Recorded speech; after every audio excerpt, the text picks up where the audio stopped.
গুনা ঠিক হয়েছে ওই যে ওটা লাগাই নাই হয়নি রে এই কাম অবশ্যই বিল করে ওটা আমার হাতে দে দিল না আমার বেটা 5টার সময় যাবে কামটা কখন দিছি এটা একটার সময় ডাকিছি আর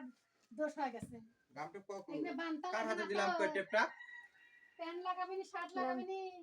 গাড়ি লাগবে আমার বেটা লঙ্গি পরেই যাতে জানে দিশা কি কইছে জানো ও তো মামি মাছ লাগছে ও তো নানি ভাত আগে আগে আছে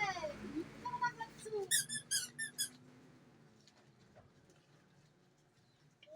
কইছি আড়াইটার সময় এই 2 ঘন্টা আগে আমি খালি বৃষ্টি পাঠাচ্ছি ওই জায়গায় ওই গাড়িওয়ালা এসে ওই বস্তাটা ধোয়া দেন নি পলিথিনটা ধোয়া দিলে মাটি গত পলিথিন আমার কাছে কাইরে লিয়া যাবে